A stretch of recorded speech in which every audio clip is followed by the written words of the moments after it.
A última pesquisa nacional de saúde, realizada em 2019 e divulgada em 2020 pelo IBGE, mostrou que apenas 53% da população brasileira utiliza o fio dental, escova e creme dental.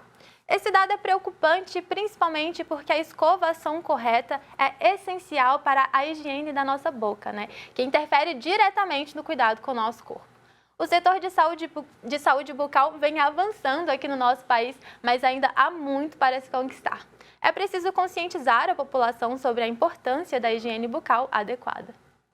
E como você já sabe, a gente sempre traz quem entende do assunto para nos ajudar a esclarecer as principais dúvidas, Então hoje recebemos aqui no estúdio a Andréia Salvador de Castro. Ela é dentista, professora adjunta da PUC Minas. Andréia, muito obrigada por aceitar o nosso convite. Seja bem-vinda ao nosso programa. Bom dia, espero poder contribuir com vocês.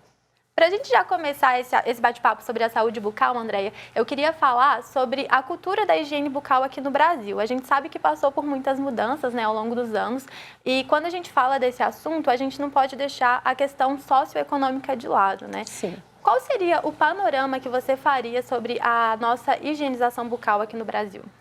Se você fizer uma comparação do Brasil em relação a outros países, nós somos até bem avançados, porque o brasileiro, ele, quando faz os estudos, ele tem uma escovação, um índice maior, por exemplo, em relação ao europeu. Tá? Esse índice que saiu, que é 50 e poucos % que fazem o índice, a higienização, ele está relacionado com o uso do fio dental. Quando você tira o fio dental e coloca a escova de dente e o creme dental, esse índice já cai para 90%. E das pessoas escovando 2 vezes ao dia. Então, isso melhorou demais nos últimos tempos.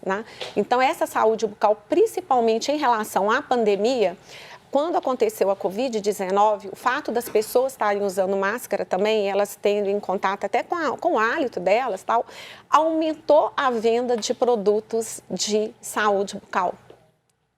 É interessante, É muito importante a gente falar sobre esses cuidados diários, porque interferem ali em toda a nossa rotina.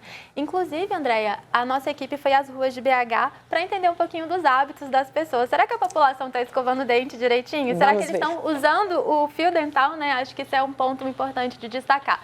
Vamos assistir. Você escova os dentes quantas vezes por dia, em média? Umas 3 vezes. E sempre faz uso do fio dental junto? Nem sempre. Raramente. Fio dental dá uma incomodada, Você escova os dentes mais ou menos quantas vezes por dia? Umas 3 no mínimo. E usa fio dental sempre? Sim. Enxaguante bucal? Não. Enxaguante bucal não. E você acha assim que 3 vezes é um número ok? Eu acho que deveria ser mais. Porém, como pode chegar a descascar um pouco do esmalte do dente, eu fico meio indecisa.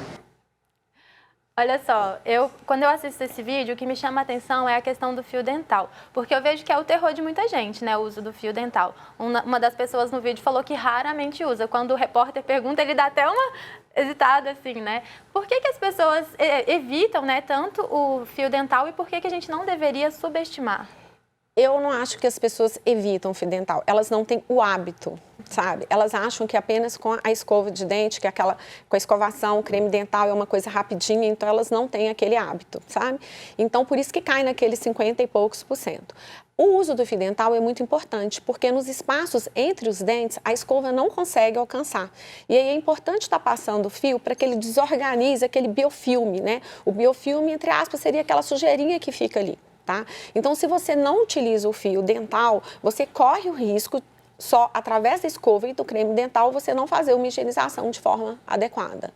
Certo, e essa higienização de forma adequada, ela é super importante, Andréia? Sim. Quais são as consequências de quando uma pessoa não mantém essa higienização adequada ou só usa a escova com creme dental, não usa o fio, ou faz o uso inadequado de uma escova também? Quais são as consequências disso?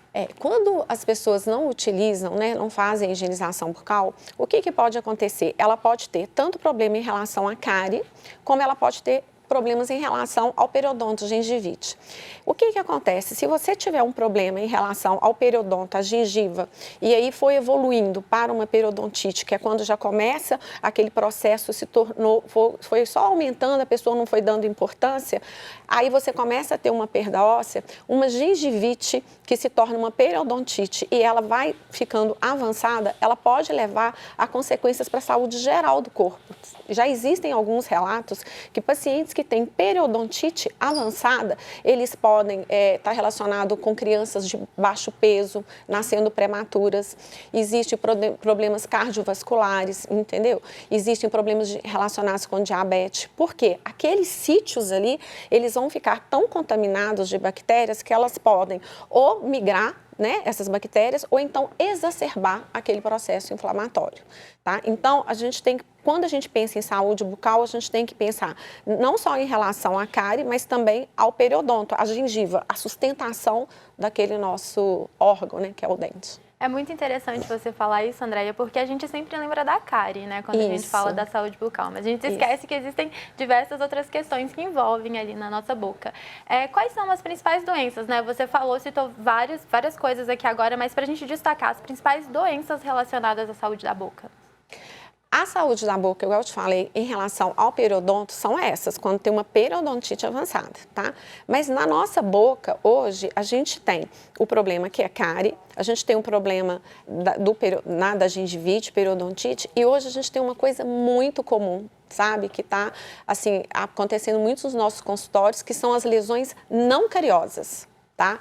Que são lesões que, por causa de acidez, que pode ser extrínseco ou intrínseco, quando a gente fala, né? Pode ser tanto de um refluxo, como pode ser de alimentação, e ele está causando uma desmineralização, causando um envelhecimento precoce. Hoje a gente pega pessoas, às vezes, na faixa de 20 e poucos anos, 30 anos, com uma dentição com características de uma pessoa de 60 anos, entendeu? Então, ela teve um envelhecimento precoce, não foi causado por cárie, muitas vezes causados por esses ácidos. Certo. E normalmente, como que é o tratamento desse tipo de doença, dessas questões relacionadas à saúde da boca? Quando você pensa vamos pensar primeiro dividir por tópicos. Se a gente pensar em termos de gengiva, ela te dá um alerta, que é o sangramento. Você vai passar o fio dental, começa a sangrar, você vai escovar, começa a ter um sangramento. Isso serve de alerta para você estar procurando o dentista. Quando a gente pensa em relação à cárie, ele é um pouquinho mais problemático. Por quê? Quando a cárie começa a te dar o sinal, ela já está naquele estágio que a gente fala da doença cárie com a cavidade. Nós queremos, dentistas, intervir quando a doença começa a manifestar sem ter a cavidade. E o que acontece? Essa manifestação, ela começa com uma desmineralização do dente, ela não está cavitada.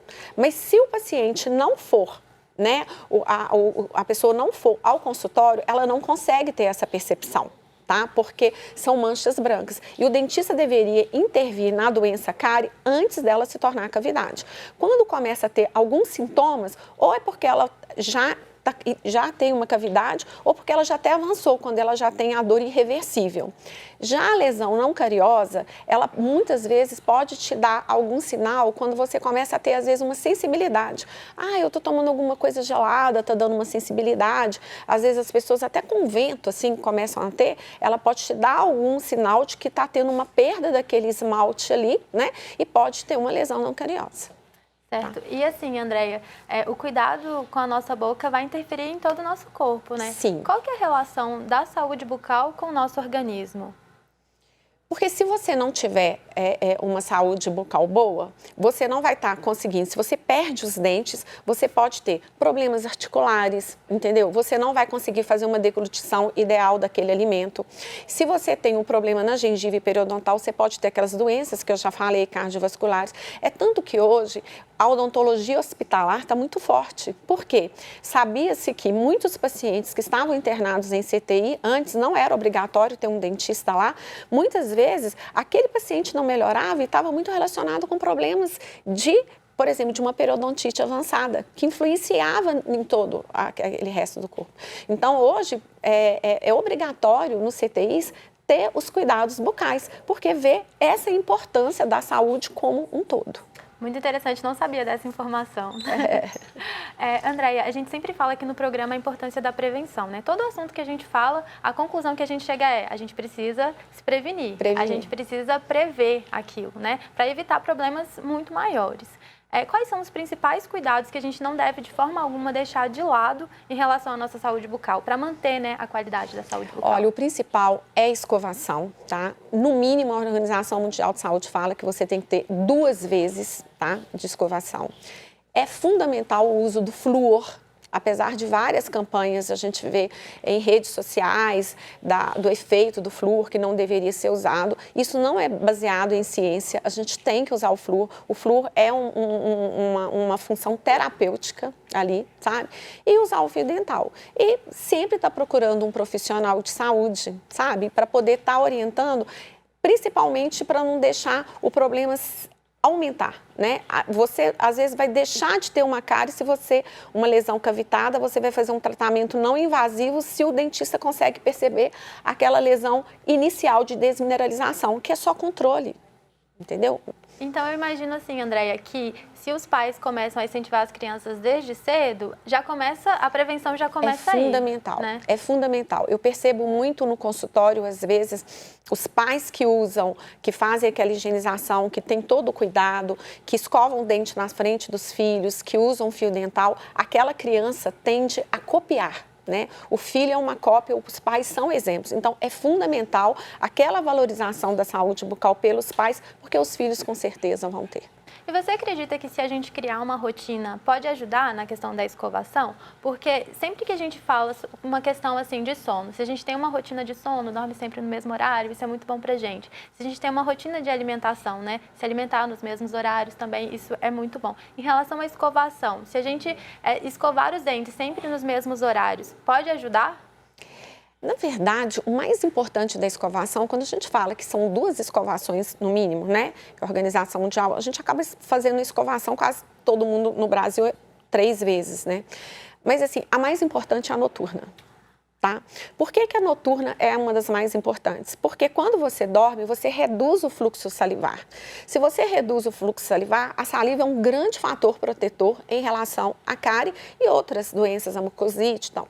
Então, se você, à noite, você não faz uma boa escovação, tá? E aí tem aquele restos de alimento, biofilme, o que vai acontecer? Você já reduziu um fator de proteção. Então, é o pior horário para você deixar de escovar. Seria o horário noturno. Então, o pessoal que sai à noite, chega em casa cansado e quer ir direto para a cama, não pode, né? Pode. Tem que chegar em casa, passar ali no banheiro, escovar os dentes antes de dormir. Isso, e é muito interessante imaginar que muitas vezes essas pessoas que saem à noite, né, e às vezes fazem consumo de álcool e tal, e às vezes para tirar aquela sensação, né, e aquele hálito ali, às vezes o que elas incorporam ainda? Alguma bala, alguma coisa para adoçar a boca. E ainda chegam em casa e ainda não escovam, então assim, é um fator que aumenta o risco, tá? E você falou da bala, Andréia, qual que é a interferência, assim, da alimentação na saúde bucal, né? Quais são os alimentos que podem prejudicar e também aqueles que podem ajudar de alguma forma, existem? Os alimentos que mais prejudicam em relação à cárie, a gente sabe que é o açúcar. Se não tivesse açúcar, gente, a gente não teria cárie, né, em relação. Mas, assim, o açúcar está em várias coisas, nos carboidratos, no leite, na lactose, não é só o açúcar, né, puro. Então, a gente tem que usar o açúcar de uma forma inteligente. Primeiro, em criança, já não incorporar açúcar, né, em mamadeira, essas coisas que às vezes as pessoas dão. Eu acho que quanto menos contato com açúcar, melhor. Tá? E fazer o uso inteligente. Por quê? Quando você come um açúcar, um docinho depois do almoço, o que acontece? Naquele horário ali, você está tendo uma produção maior de saliva, você tem fatores protetores maior. É muito pior se você deixar aquele docinho, falar assim, eu vou comer lá às 3 horas da tarde, ele sozinho. Aquilo ali é pior. Então, a gente tem que começar a fazer o consumo inteligente. E à noite também, evitar de consumir açúcar umas 2 horas antes de você deitar. aproveitar, sabe? Para não ficar aquelas moléculas ali do açúcar presentes. E em relação ao açúcar também, saber que alguns alimentos que são mais pegajosos, né, que ficam mais retidos, um paciente que às vezes tem aparelho ortodôntico, aí vai lá e chupa uma balinha de caramelo, ele vai ficar grudadinho ali naquele bracket, sabe? Então ele vai ficar ali fazendo o efeito dele ali de desmineralização que não é legal. Tá? E tem algum alimento que pode colaborar com a nossa saúde bucal? Os alimentos que ajudam são aqueles, por exemplo, quando a gente come alimentos mais duros, eles automaticamente ajudam numa autolimpeza, entendeu? Então, assim, ter uma alimentação saudável de acordo com o corpo, né? Não é só para a boca, a gente tem que pensar numa alimentação saudável no geral e ter o consumo inteligente do açúcar, tá? Porque se pudesse cortar, ótimo, mas como não vai cortar, vamos fazer o uso inteligente dele. André, uma questão interessante assim nessa área é que quando uma pessoa não está confortável com o próprio sorriso, tem alguma coisa que incomoda, isso acaba interferindo muito na saúde mental dessa pessoa também, né? Eu queria que você falasse para a gente um pouquinho sobre esses novos procedimentos que aparecem, porque a gente sabe, os aparelhos ajudam muito, assim, é uma questão estética, mas ajudam muito também, tem os implantes também, questão estética, mas ajuda muito. Mas eu vejo que existem facetas, tem aquelas lentes de contato, né? Hoje em dia está em alta aí entre as celebridades também. Quais são essas novas tecnologias que ajudam a melhorar o sorriso, né, esteticamente? E me fala rapidinho também se isso traz algum mal para a saúde da boca. Bom, o que tem? Hoje, a odontologia progrediu tanto e a gente consegue, assim, resolver tanta questão da estética, do sorriso, da autoestima do paciente, né? Mas hoje isso está sendo usado de uma forma exagerada, sabe? Ela não tá, eu acho que a saúde tem que vir em primeiro lugar em relação à estética. E hoje não é assim. Então, hoje a gente vê muitos pacientes jovens com os dentes saudáveis e os dentes bonitos, mas, assim, em relação à questão de uma mídia, eles desgastam os dentes para poder colocar as facetas de cerâmica, tá? E muitas vezes nós profissionais, né, eu vou incluir assim, a gente não tem, você tem que informar para o seu paciente que tem aquele desejo, mostrar para ele até em modelos o que vai ser desgastado do dente, porque a partir do momento que você cortou, nunca mais. Tá? Então, se você faz hoje um trabalho estético, facetas, num paciente, por exemplo, que tem 50, 60 anos, é uma coisa. Agora, se você corta um dente de um paciente jovem, que tem 20 e poucos, tal, ele vai ter que trocar. Não existe nenhum material restaurador definitivo. Quem deveria ser definitivo são os nossos dentes, sabe? Com toda a característica dele. Agora, o profissional que coloca o material restaurador, a gente sabe que tem uma durabilidade. E a partir do momento que um dia você vai trocar, você vai cair sempre naquela linha de retratamento.